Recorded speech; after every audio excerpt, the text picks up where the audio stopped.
नमस्कार मित्रांनो, मी सुमित भोसले आणि तुम्ही पाहतात आपलंच म्हणजे कॅलिफोर्नियासाठी फार्मचं यूट्यूब चॅनल.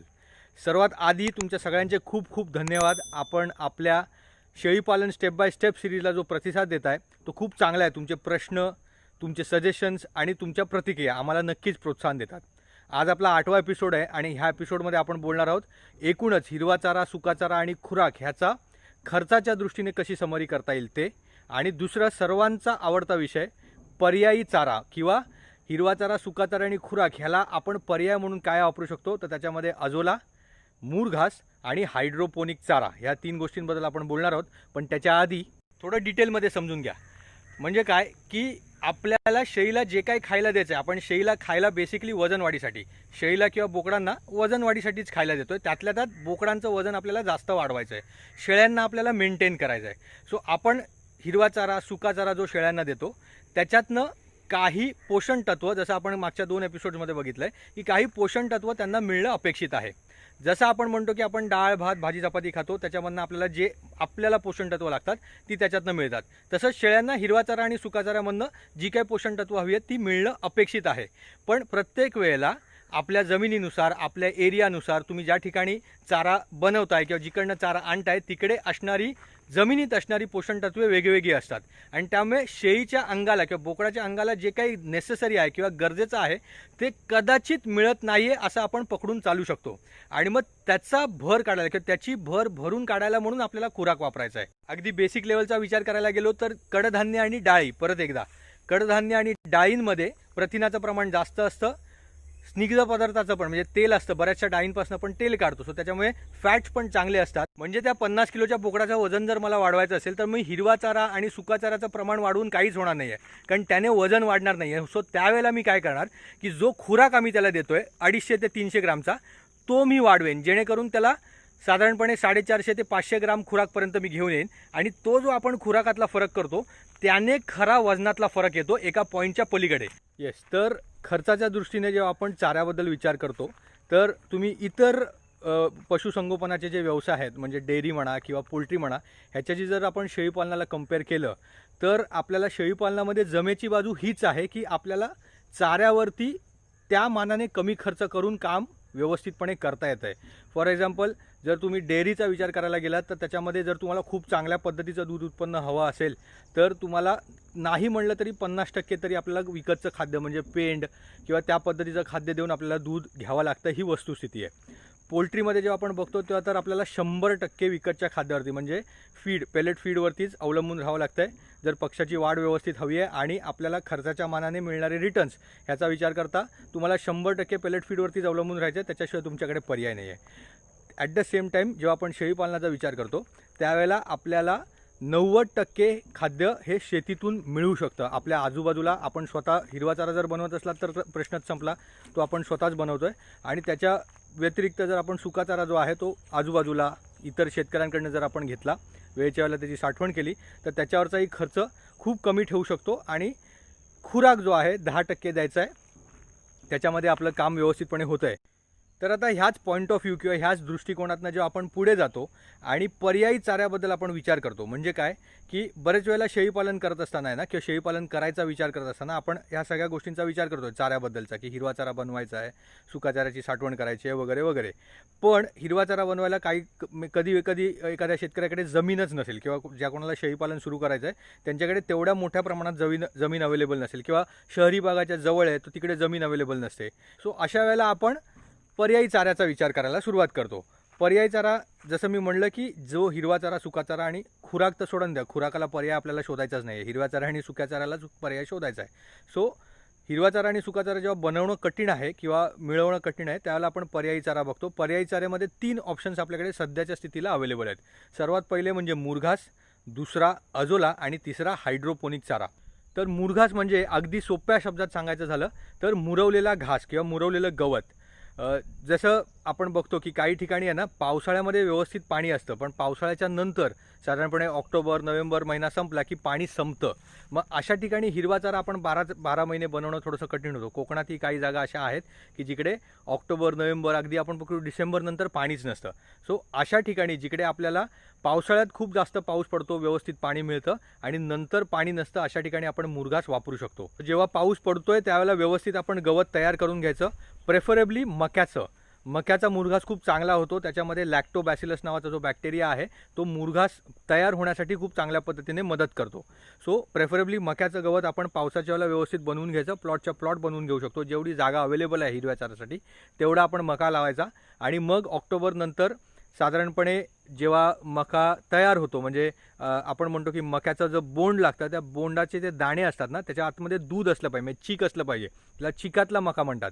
तर त्यावेळेला तो सगळ्याच्या सगळ्या मक्याचं गवत कापून घ्यायचं आणि ते बारीक करून एक दिवस वाळवायचं आणि मग नंतर ते एअर टाईट बॅग्समध्ये पॅक करून ठेवून द्यायचं. ह्याला आपण मुरघास म्हणतो. एअरटाईट अशासाठी की जर त्याला हवा लागली आणि ते हिरवं गवत आहे, शेवटी हवा लागली तर ते कुजून जाऊ शकतं. म्हणून आपण जेव्हा त्याला एअरटाईट बॅगमध्ये ठेवतो त्यावेळेला ते मुरतं, ते कुजत नाही, मुरतं. आणि हे मुरवण्याचं काम कोण करतं तर मगाशी म्हणलं तसं मक्याच्या केसमध्ये लॅक्टोबॅसिलस. इतर गवतसुद्धा आपण कधी कधी वापरू शकतो. त्याच्यासाठी बाजारात कॅटलिस्ट किंवा अशा प्रकारची द्रावणंसुद्धा मिळतात की जे आपण मिक्स करून ते मुरवण्याचं काम करू शकतो. जसं आपण लोणचं बनवतो तेव्हा आपण काहीतरी मुरवण्यासाठी गोष्टी त्यामध्ये ॲड करतो तसंच. पण मक्याचं केलं तर खूप चांगलं होतं मुरघास. आणि त्याच्यानंतर आपण तयार केल्याच्या नंतर ती पिशवी पॅक करून ठेवली आहे. पॅक केलेली पिशवी जेव्हा तुम्ही उघडता त्याच्यानंतर मात्र ती लगेचच्या लगेच आपण संपवली पाहिजे, कारण ज्या क्षणी त्याला वारा लागायला सुरुवात होईल त्या क्षणी ते कुजायला सुरुवात होतं गवत आपण जे साठवून ठेवलेलं आहे ते. सो त्यामुळे पिशवी जी आपण बनवतो 50 किलोची असेल, काही ठिकाणी 1 टनाची, 500 किलोची, जशा जशा पिशव्या बनवतो आपल्या रिक्वायरमेंटप्रमाणे आपण पिशव्या बनवून ठेवायच्या. आणि ज्यावेळेला आपला हिरवा चारा संपतो त्यावेळेला मुरघास हा हिरव्या चाऱ्यासाठी खूप चांगला पर्याय म्हणून आपण वापरू शकतो. त्याच्यानंतर आहे अजोला. अजोला हे एक प्रकारचं शेवाळ आहे. खरंच एक प्रकारचं प्रॉपर शेवाळ आहे की जे पाण्यावरती जगतं किंवा पाण्यामध्ये आपण तयार करू शकतो. सो अजोला जेव्हा आपल्याला तयार करायचं असतं तेव्हा आपल्याकडे पाण्याची उपलब्धता 12 महिने असणं खूप गरजेचं आहे. तुम्ही ते नॅचरल पॉन्ड्समध्ये सुद्धा तयार करू शकता जर तुमच्याकडे तशी सोय असेल तर, किंवा मग तुम्ही आपण आर्टिफिशियल टाक्या बांधून, किंवा आता नवीन आपल्याला टार्पोलिनच्या बॅग्स येतात की जास्त नाही मोठा, एक 6 इंचाचाच खड्डा खणायचा, त्याच्यावरती ते टार्पोलिनची शीट आपण पसरवून घ्यायची, त्याच्यामध्ये पाणी टाकायचं, त्या पाण्यात थोडंसं शेण, मिनरल मिक्सचर आणि DAP किंवा SSP आपण टाकायचं, म्हणजे त्या शेवाळाला खायला मिळतं. आणि मग ते एक मुठभर शेवाळ जर आपण त्या टाकीमध्ये, जी तुम्ही टाकी बनवली आहे किंवा जो खड्डा तुम्ही बनवला आहे त्याच्यामध्ये एक मुठभर जरी शेवाळ आणून टाकलात, साधारणपणे आम्ही जेव्हा अजोला बनवतो त्यावेळेला 8 फूट बाय 3 फूट असा एक मोठाच्या मोठा खड्डा बनवतो. खोली त्याची 6 इंच ते 8 इंचच ठेवतो.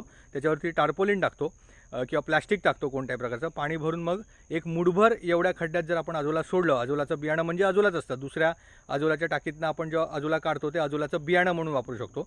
तर ते अजोला आणून मुठभर जर तुम्ही त्या टाकीमध्ये सोडलात तर साधारणपणे 5 ते 6 दिवसात तुमचं ती अख्खी टाकी अजोलाने भरून जाते. तर अशा प्रकारे आपण अजोलाचं प्रोडक्शन घेऊ शकतो. मी मगाशी म्हणलं तसं की ह्याच्यासाठी आपल्याला पाण्याची उपलब्धता 12ही महिने पाण्याची उपलब्धता खूप महत्त्वाची आहे. अजोलाचं शेवाळ जे आहे त्याच्यामध्ये खूप जास्त प्रमाणात प्रथिनं आहेत. 37 ते 38% आपल्याला त्याच्यामध्ये प्रथिनं मिळतात की जे कुठल्याच आपण जमिनीत बनवलेल्या हिरव्या चाऱ्यामध्ये, मेथी घासमध्ये पण आपल्याला 27-28, चवळीमध्ये 29-30% प्रथिनं मिळतात, पण अजोलामध्ये जवळपास 37 ते 38% प्रथिनं मिळतात. आणि त्याचा वापर हा वजनवाढीसाठी खूप चांगला असतो. फक्त त्याच्यामध्ये थोडासा इश्यू आला तर कोणाला तर तो पॅलेटेबिलिटीचा येतो. म्हणजे काय की शेळ्या किती आवडीने खात आहेत किंवा नाही खात आहेत ते आपल्याला बघावं लागतं सुरुवातीपासूनच. आमच्याकडे जो अनुभव आहे तो मी तुम्हाला थोड्या वेळात सांगतोच, पण पॅलेटेबिलिटी हा अजोलामध्ये एक बऱ्यापैकी मोठा इश्यू आहे. पण चारा म्हणून, एक पर्यायी चारा म्हणून हिरव्या चाऱ्यासाठी परत एकदा खूप चांगला ऑप्शन आहे अजोला. तिसरा आणि सर्वात फेमस जर कुठला पर्यायी चारा असेल शेळीपालनामध्ये किंवा अदरवाईज सुद्धा, तो म्हणजे हायड्रोपोनिक चारा. एक साधारणपणे 7 ते 8 वर्षापूर्वी ही कन्सेप्ट हायड्रोपोनिक चाऱ्याची आपल्याकडे आली आहे महाराष्ट्रात किंवा भारतात आपण म्हणू शकतो. आणि तेव्हापासून ह्याच्यावरती भरपूर वेगवेगळ्या पद्धतीचे पॉईंट ऑफ व्ह्यूज आहेत किंवा अनुभव आहेत लोकांचे.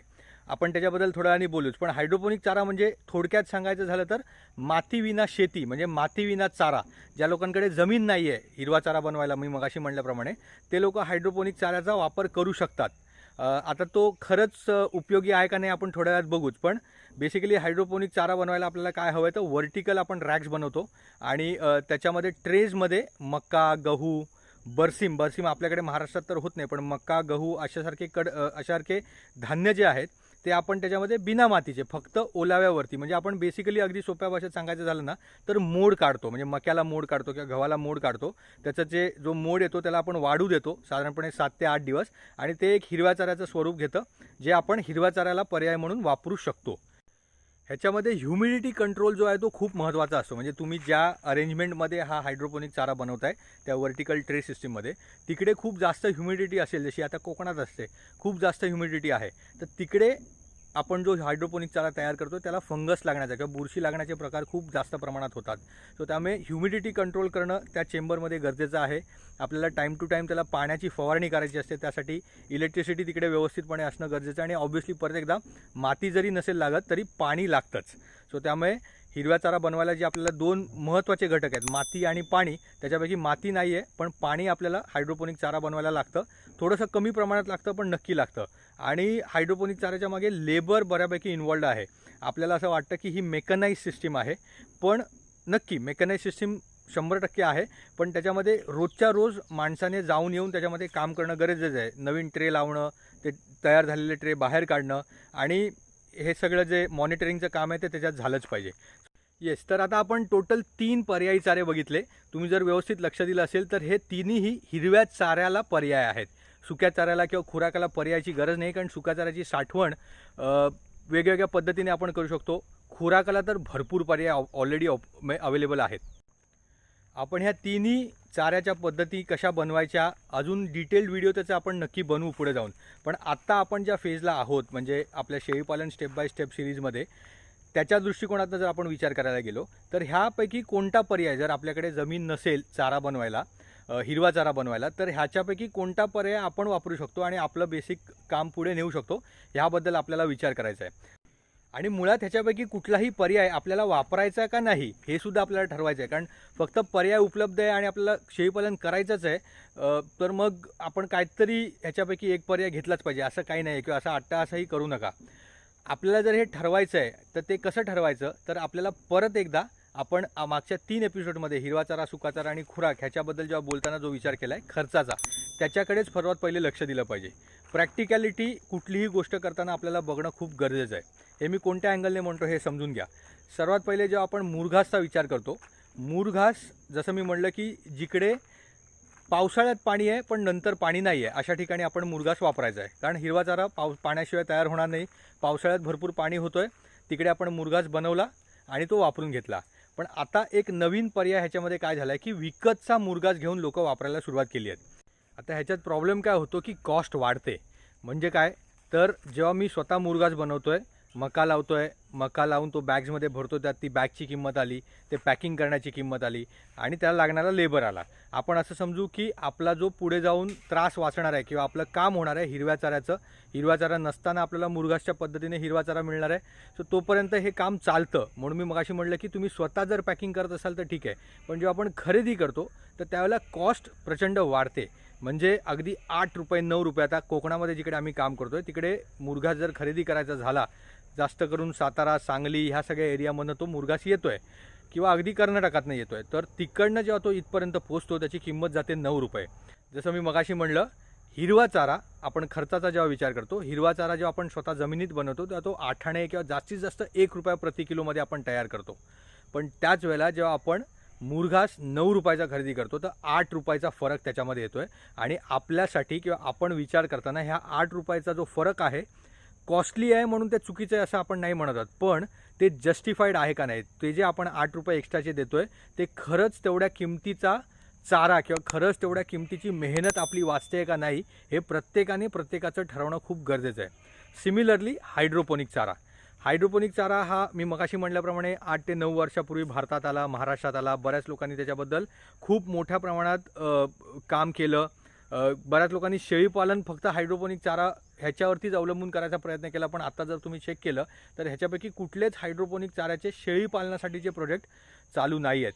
प्रॉब्लेम प्रॅक्टिकल गोष्टींचा आहे. कारण परत जसं मी मगाशी म्हटलं की हायड्रोपोनिक चारा बनवायला आपल्याला ह्युमिडिटी कंट्रोल करायला खूप गरजेचं आहे। कोकणामध्ये जिकडे ह्युमिडिटी जास्त आहे, अदरवाईज जिकडे ह्युमिडिटी नसते तिकडे सुद्धा तुम्ही जर बघितलं तर हायड्रोपोनिक चाऱ्याचे प्रकल्प, शेळी पालनाच्या चाऱ्याचे प्रकल्प हे बंद झालेले आहेत। याच्या मागचं कारण परत एकदा तेच आहे की कॉस्ट प्रचंड वाढते, काम प्रचंड वाढतं आणि आपण जिकडे पर्याय म्हणून ह्याच्याकडे बघतोय हिरव्या चाऱ्यासाठी, तर तो पर्याय काय ह्याच्यामध्ये तुम्हाला तसा रिझल्ट देत नाही आहे। म्हणजे आपलं जे काम कमी झालं पाहिजे किंवा कॉस्ट कमी झाली पाहिजे किंवा निदान तेवढं काम किंवा तेवढीच्या तेवढी कॉस्ट जरी आली तरी आपल्याला करायला परवडतं आहे। पण जिकडे कॉस्ट वाढते आहे आणि त्या वाढलेल्या कॉस्टला जस्टिफिकेशन नाही आहे, तर अशा वेळेला जरा प्रॉब्लेम आहे हे आपण समजलं पाहिजे आणि त्याच अनुषंगाने आपण त्याचा निर्णय घेतला पाहिजे। हायड्रोपोनिक चारा जेव्हा आपण बनवतो त्याच्यामध्ये ट्रेची कॉस्ट आहे, तुम्हाला ते अख्खा सेटअप उभा करण्याची कॉस्ट आहे आणि आपण लो कॉस्ट सेटअप जर तयार केला तर त्याच्यामध्ये ह्युमिडिटी कंट्रोलचा प्रॉब्लेम येतो। जर आपण ह्युमिडिटी कंट्रोल करायला गेलो तर त्या सगळ्या अख्ख्या चेंबरचा, अख्खा युनिटची कॉस्ट खूप प्रचंड होऊन जाते आणि मग तेवढं सगळं करून जेव्हा आपण हायड्रोपोनिक पद्धतीचा हिरवा चारा बनवतो तर त्याच्यामध्ये आपल्याला साधारणपणे एक किलो हायड्रोपोनिक चारा हिरवं गवत म्हणून जेव्हा आपण मिळतं तर त्याची किंमत आपल्याला साधारणपणे एक 4.5 ते 4 रुपयापर्यंत पडते। परत एकदा आठाण्याला हिरवा चारा मिळतोय जमिनीमध्ये आणि हायड्रोपोनिक हिरवा चारा मिळतोय 3.5 ते 4 रुपये। हा जो डिफरन्स आहे 3-4 रुपयाचा, तो जो डिफरन्स जस्टिफाय होत नाही प्रत्येक वेळेला।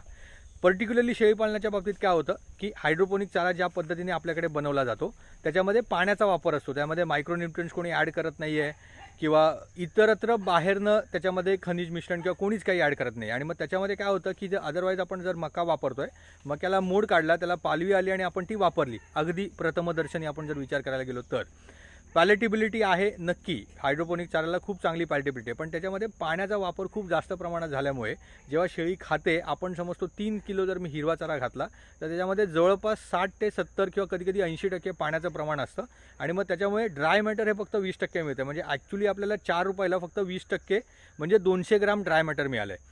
म्हणजे जर किलोचा भाव तुम्ही काढायला गेलात तर तो जवळपास 16 ते 20 रुपयाच्या मध्ये जातो। परत एकदा, हिरवा चारा आहे तो 16 ते 20 रुपयाचा घ्यायचा का नाही हे आपण ठरवलं पाहिजे। मला जर कोणी विचारलं की बाबा तू 16 किंवा 20 रुपयाचा हिरवा चारा घेशील का, तर माझं उत्तर असेल स्ट्रेट नाही। मी त्याच्या जागी सुका चारा जास्तीचा खरेदी करेन किंवा अगदीच झालं तर खुराक घालीन 20 रुपयाचा। तसंच हायड्रोपोनिक चाऱ्याचं दुसरं जर आपण एक बाजू बघायला गेलो तर शेळी पालनासाठी जर तो व्यवस्थित नसेल किंवा मी म्हणतोय की तो एवढा उपयोगी नसेल, पण तेच आपण जेव्हा डेअरी म्हणतो किंवा गोपालन म्हणतो किंवा आपण जर गाईचं दुधासाठीचं काम करत असतो तर तो नक्की चांगला आहे, कारण त्याच्यात पाण्याचं प्रमाण जास्त असल्यामुळे दुधाच्या वाढीसाठी खूप चांगली मदत होते। सो तुम्ही हायड्रोपोनिक चारा जर गाईंना देत असाल तर तो नक्की चांगला आहे, कारण आपण प्रत्येक वेळेला हेच सांगतो की शेळी पालनामध्ये ना थंब रूल नसतो। आपण एक अंदाज घेऊ शकतो, एक गाईडलाईन म्हणून काही गोष्टी आपण वापरू शकतो, पण प्रत्येक ठिकाणचं कॅल्क्युलेशन वेगळं राहणार आहे। सो त्यामुळे मूर घास झालं, हायड्रोपोनिक चारा झाला, अजोलाचे प्रॉब्लेम्स मी तुम्हाला मगाशी सांगितले, त्यामध्ये 12 महिने पाणी असणं गरजेचं आहे। तुम्हाला टाक्या बांधायला किंवा खड्डे मारायला अजोला तयार करण्यासाठी जमीन लागतेच आणि एवढं सगळं करून त्याच्यामध्ये पॅलेटेबिलिटी इश्यूज आहेत। टू बी फ्रँक, आम्ही स्वतः जो अजोला बनवतो तो जास्त करून कोंबड्यांसाठी वापरतो, कारण कोंबड्या त्या खूप आवडीने खातात, एकदम छोटं खाद्य आहे आणि प्रथिनाचं प्रमाण जास्त आहे। सो त्यामुळे कोंबड्यांसाठी तो खूप चांगला होतो, पण शेळी पालनामध्ये त्याचा एवढा जास्त उपयोग होत नाही आहे। सो त्यामुळे मुरघास असू दे, अजोला असू दे किंवा हायड्रोपोनिक चारा असू दे, त्याची प्रॅक्टिकल फिजिबिलिटी, ते खरंच आपल्याला वापरता येतं आहे का नाही आपल्या स्वतःच्या प्रकल्पात, ह्याच्याबद्दल व्यवस्थित विचार करायचा आहे आणि मगच आपण ठरवायचं आहे की हिरवा चारा बनवायचा, सुका चारा बनवायचा, खुराक खरेदी करायचा का हिरवा चारा नाही आहे म्हणून ह्या 3 पैकी कुठला तरी एक पर्याय घ्यायचा का नाही। हे जर तुम्ही स्वतः ठरवला तर आय एम शुअर की तुम्हाला खूप चांगले रिझल्ट्स मिळतील, कारण ज्याला तुम्ही स्वतःचा सगळा अभ्यास करून, ज्यासाठी आपण ही सिरीज चालवतो की तुम्हाला तो अभ्यास करायचा आहे, तो कसा करायचा हे कळलं पाहिजे। तर स्वतःचा अभ्यास करून जेव्हा तुम्ही ठरवाल, ना की मी सांगतोय का कोणी दुसरं सांगतोय म्हणून, स्वतःचा अभ्यास करून जेव्हा तुम्ही ठरवाल की तुमच्या ठिकाणी हे गणित व्यवस्थित होणार आहे की नाही, त्यावेळेला 100% तुमचा अंदाज खरा राहील आणि तुमचं गणितसुद्धा खरं राहील आणि त्यामुळे तुम्ही तोट्यात जाणार नाही, जे आपलं उद्देश। सो थंबनेलवरचा जो प्रश्न होता की हे जे अल्टरनेटिव्ह चाऱ्याचे किंवा हिरव्या चाऱ्याला अल्टरनेटिव्ह म्हणून जे पर्याय आपल्याकडे उपलब्ध आहेत, मुरघास, अजोला किंवा हायड्रोपोनिक, हे खरंच वायबल आहेत का नाही किंवा फायदेशीर आहेत का नाही, हे प्रत्येकाने आपापल्या ठिकाणी व्यवस्थित अभ्यास आणि गणित, खर्चाचं गणित खूप महत्त्वाचं आहे, तर ते करून तुम्ही आपापलं ठरवणं खूप गरजेचं आहे। जर अगदीच आपल्याला करावंसं वाटत असेल किंवा केलं पाहिजे का नाही हे ठरवायला जर त्रास होत असेल, तर आपण व्यवस्थित एक एक्सपेरिमेंटल बेसिसवरती करून बघा, त्याच्यातलं गणित व्यवस्थित मांडा, किती खर्च आला, किती वेळ लागला, किती ॲक्च्युअल आउटपुट मिळालं, ह्या सगळ्या गोष्टींचा व्यवस्थित अभ्यास करा आणि मगच तुम्ही ठरवा की हे मोठं करायचं का नाही। किंवा एक्सपेरिमेंटला जेव्हा तुम्ही मोठ्या प्रोडक्शनवरती नेता त्यावेळेला एक्सपेरिमेंटल लेवलवरती करतानाचा जो खर्च आहे त्याच्यामध्ये थोडेसे लॉसेस पकडूनच परत तुम्ही मोठ्याचं गणित केलं पाहिजे. नाहीतर मग आपण जेव्हा कमी प्रमाणात काम करतो तेव्हा ते नक्की चांगलं होतं आणि नेहमी खूप व्यवस्थित होतं, कारण आपण त्याच्याकडे लक्ष नीटप्रमाणे देतो. पण त्याचं जेव्हा मास प्रोडक्शन करतो तेव्हा थोड्याशा चुका किंवा काही गोष्टी पुढे मागे होण्याची शक्यता खूप जास्त असते. तो ह्याचाही विचार प्रत्येकाने करायला हवा. सो मी अशी आशा करतो की आपल्या इतर एपिसोडप्रमाणे हा एपिसोडसुद्धा तुम्हाला शेळीपालन सुरुवात करण्याच्या तयारीमध्ये खूप मदतीचा राहील. जर तुम्हाला एपिसोड आवडला असेल तर त्याला लाईक नक्की करा, एपिसोड शेअरसुद्धा करा. जर तुम्ही आमच्या चॅनलला नवीन आहात आणि इथपर्यंत जर व्हिडिओ बघितलाच आहे तर आमच्या चॅनलला सबस्क्राईब नक्की करा, म्हणजे तुम्हाला आमचे इतर बाकीचे सगळे व्हिडिओसुद्धा बघता येतील. आणि जर तुम्ही शेळीपालन करण्यात इंटरेस्टेड असाल तर तुम्हाला हे सगळे व्हिडिओज बघून तुमचे निर्णय घ्यायला मदत होईल. आपण पुन्हा एकदा भेटू आपल्या पुढच्या व्हिडिओमध्ये, ज्याच्यामध्ये आता आपण बोलणार आहोत शेडबद्दल, शेळ्यांना जी आपल्याला शेड बांधायची आहे त्याच्याबद्दल. तोपर्यंत थँक्यू आणि धन्यवाद.